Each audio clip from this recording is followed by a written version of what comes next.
Amitié toxique, 6 signes d'une relation amicale malsaine. Meilleur ami, sœur de cœur, frère de parents différents. À n'importe quel âge, presque tous les êtres humains ont vécu une relation d'amitié fusionnelle, de celle qui nous fait sentir aimés profondément et librement. Il ne s'agit pas d'être tenu par les liens du sang ou par l'injonction à se mettre en couple. On parle ici d'un rapport désintéressé à autrui qui n'existe que par une volonté commune et sincère entre deux personnes que pourtant rien ne force à se côtoyer. Mais parfois, ceux qui prenaient des allures d'idylle platonique entre très bons amis se transforment en véritable emprise psychologique. Qu'est-ce qui rend une amitié toxique ? Comment détecter la nocivité d'une relation amicale ? L'ami nocif est-il conscient du mal qu'il fait ? Tout ce qui se présente comme des proches fiables ne vous voulant pas forcément du bien, voici 6 signes qui devraient vous alerter sur le potentiel déséquilibre malsain de votre lien d'amitié. Cette réflexion est tirée d'un article du site internet www.pervers-narcissique.com, dirigé par Pascal Couder, psychanalyste et psychologue clinicien, co-auteur de l'ouvrage de référence « La manipulation affective dans le couple, faire face à un pervers narcissique ». Depuis plus de 30 ans, Pascal Couder et son équipe de thérapeutes spécialistes des questions autour de la manipulation sentimentale prennent en charge les victimes de PN francophones partout dans le monde grâce à la vidéoconsultation. Rendez-vous sur pervers-narcissique.com pour accéder gratuitement à une multitude de ressources précieuses. Avant-propos. Avant toute chose, nous allons traiter le sujet de l'amitié toxique dans son sens le plus large et sans distinction de sexe. Que les intentions de l'ami nocif soient saines ou malsaines, que ses actions malveillantes soient conscientes ou inconscientes, il s'agit ici de vous protéger de ce genre de rapports humains dévastateurs, plutôt que de s'attarder sur ce qui les motive.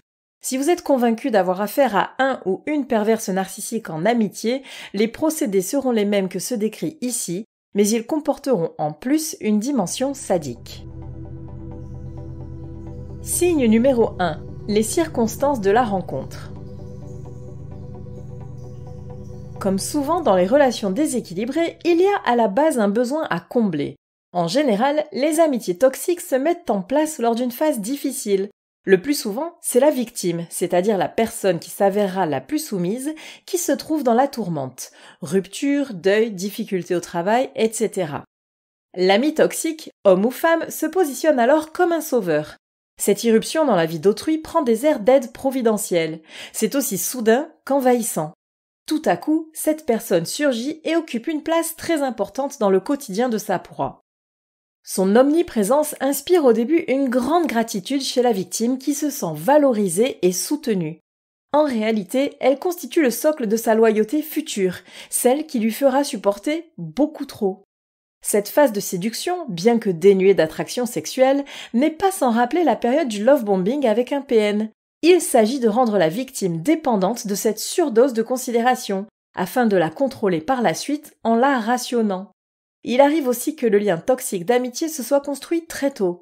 Une amie d'enfance qui a quasiment toujours été dans notre vie peut s'avérer néfaste.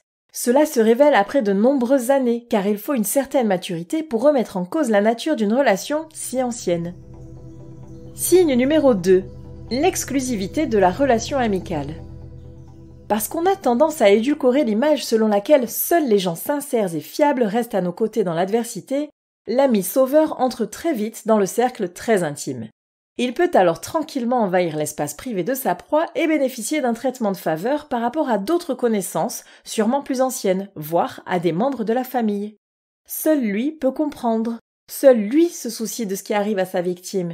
Il est donc prioritaire.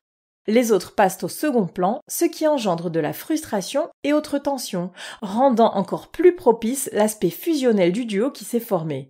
Si votre relation avec votre nouvel ami est si prenante que vous n'avez plus de temps à consacrer à d'autres personnes, pas même à votre famille, méfiez-vous.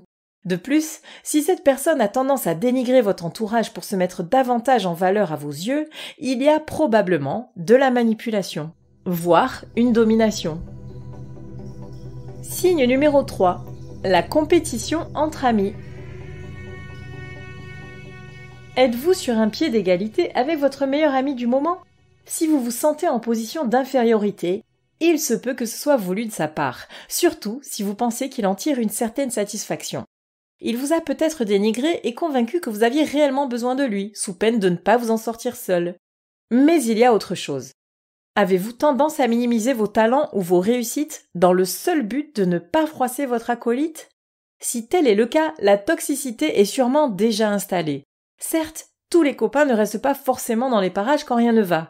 Mais les vrais amis, ce sont surtout ceux qui sont capables de se réjouir sincèrement de vos succès, et ce, d'une façon purement désintéressée. Peu importe ces états d'âme du moment, quelqu'un qui vous veut du bien sera toujours heureux de célébrer avec vous vos victoires et de louer vos aptitudes. Si tel n'est pas le cas, il y a probablement de la jalousie de sa part. C'est le signe d'une compétition malsaine, surtout si cela le motive à vous voler la vedette en tentant de faire mieux que vous. Signe numéro 4. Le partage à sens unique. En vous tendant la main à un moment critique de votre vie, l'ami sournois a obtenu votre confiance totale. Ainsi, il s'est vu octroyer de privilèges sans limite. Dorénavant, il peut tout demander au nom de ce qu'il a fait pour vous. Argent, temps, service, confidence, etc. Dans une amitié toxique, on a l'impression d'être redevable à vie et que c'est normal. Le partage devient donc une répartition à sens unique sur la base d'un seul donneur et d'un seul receveur. Ce fonctionnement est hautement énergivore, et l'un de ses symptômes les plus notoires est la sensation de fatigue intense éprouvée par la victime après chaque rencontre, même s'il s'agit d'une simple conversation téléphonique. Signe numéro 5. La critique faussement bienveillante. Sous couvert d'œuvrer pour votre bien, l'ami toxique se permet toutes sortes de remarques, critiques, conseils dénigrants et autres traits d'humour douteux en public. À l'écouter, rien ne va chez vous. Votre apparence, coupe de cheveux, look vestimentaire, poids, etc. Votre attitude, façon de vous exprimer, de vous tenir, de marcher. Vos pensées, vos choix, vos valeurs, vos croyances, etc. Votre environnement, travail, amis, famille, lieu de vie. En vous disant comment vous améliorer, votre ami toxique vous délivre un message sous-jacent. Vous êtes nul. L'idée est de vous rabaisser gratuitement. Vous intégrez ainsi que votre jugement n'est pas fiable et qu'il vaut mieux vous en remettre au sien. C'est la base même de l'emprise.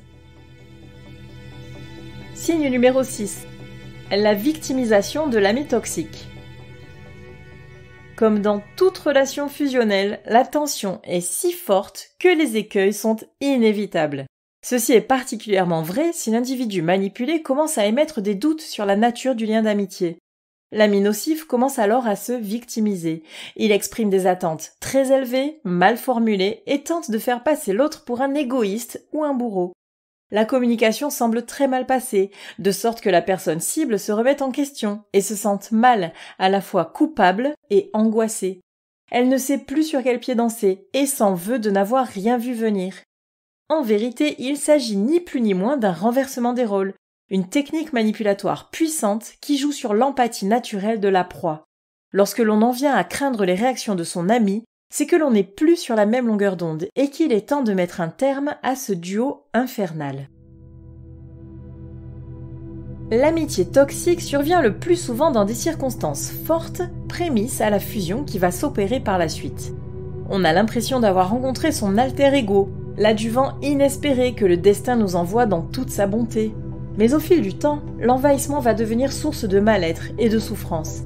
L'amour et la tendresse que l'on éprouve pour certaines connaissances peuvent être si intenses que la rupture amicale constitue un déchirement, menant parfois jusqu'à la dépression.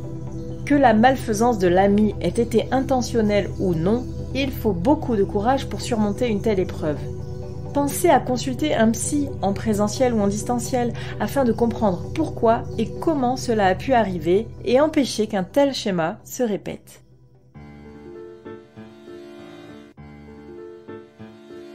N'hésitez pas à vous faire accompagner par des thérapeutes spécialistes des questions de la perversité narcissique. Rendez-vous sur www.pervers-narcissique.com et trouvez-y de nombreux conseils sur comment gérer la séparation, comment gérer l'après, la reconstruction, et vous pourrez également rentrer en contact avec un membre de l'équipe. Ne restez pas seul. Merci d'avoir écouté ce podcast. Rendez-vous très prochainement pour un nouvel épisode. N'hésitez pas à vous abonner pour ne rien manquer des prochaines publications. À très bientôt.